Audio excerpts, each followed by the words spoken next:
আসসালামু আলাইকুম রহমতুল্লাহ। প্রিয় দর্শক, আশা করি আপনারা সকলেই ভালো আছেন আর আপনারা দেখছেন ক্লাস টিভি। বন্ধুরা, আজকের এই ভিডিওতে আমরা বলতে চলেছি বিশ্বস্ত রাখাল ও হজরত উমর রাদিয়াল্লাহু তাআলা আনহু এর একটি শিক্ষামূলক ঘটনা।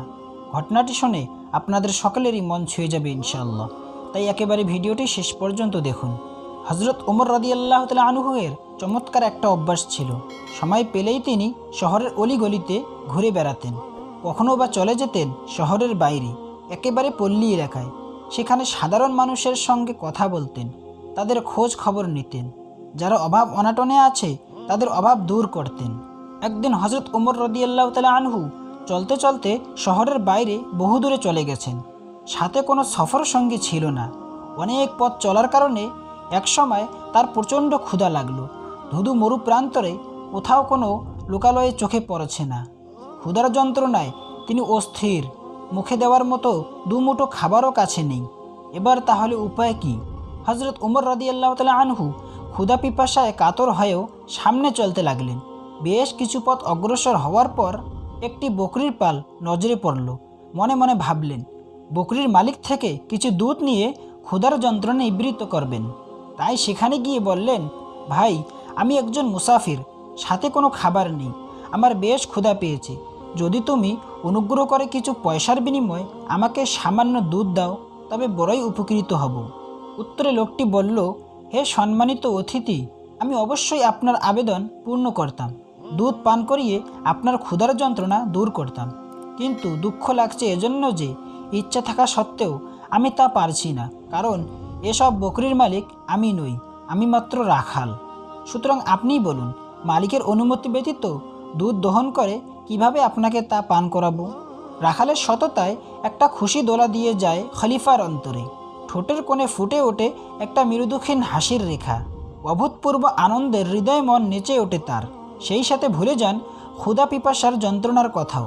হজরত উমর রাদিয়াল্লাহু তাআলা আনহু কিছুক্ষণ নির্বাক দৃষ্টিতে রাখালের দিকে তাকিয়ে থাকেন।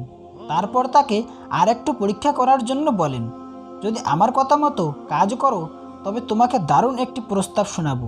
বুঝতেই পারছো প্রস্তাবটি নিশ্চয় লাভজনক হবে। রাখাল বলল, বলুন আপনার কি প্রস্তাব? খলিফা বললেন, তুমি একটি বকরি আমার নিকট বিক্রি করো। বকরির মূল্য এখনই তোমাকে দিয়ে দেব। এতে বকরি দহন করে আমি যেমন দুধ পান করতে পারবো, তেমনি প্রয়োজন হলে তা জবাই করে খেতে পারবো। পরে মালিক তোমাকে এ ব্যাপারে জিজ্ঞেস করলে বলবে, একে বাঘ খেয়ে ফেলেছে। আর বাঘ তো বকরির উপর হামলা করেই থাকে। বাঘ আসলেই বকরি খেলো কি না তা তো মালিক আর যাচাই করে দেখবে না, আর যাচাই করবেই বা কেমন করে? এখন তো তোমার সাথে অন্য কোনো রাখাল নেই যে তার কাছে মালিক জিজ্ঞেস করে প্রকৃত অবস্থা অবগত হবেন। এদিকে আমার দেওয়া অর্থগুলো তোমার নিকট থাকলে বিপদে আপদে অনেক উপকারে আসবে। প্রয়োজনে খরচ করতে পারবে।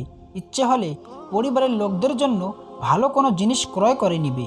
এতে তারা তোমার উপর সীমাহীন খুশি হবে, অন্তরের অন্তঃস্থল থেকে ধন্যবাদ জানাবে।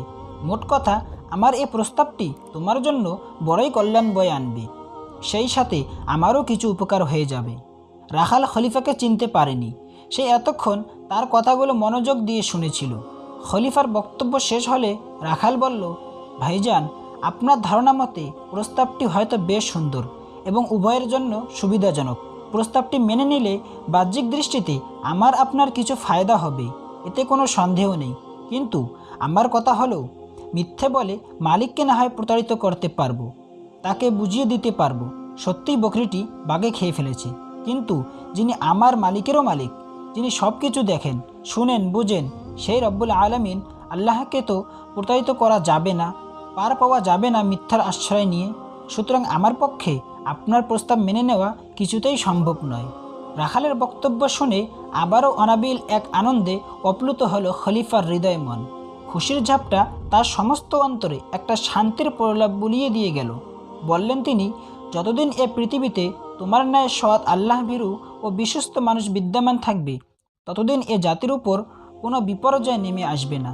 মনে রেখো, যে পর্যন্ত মানুষের মধ্যে আল্লাহর নিকট জবাবদিহিতার ভয় থাকবে, সে পর্যন্ত পৃথিবীর বুকে শান্তি ও স্থিতিশীলতা অবশিষ্ট থাকবে।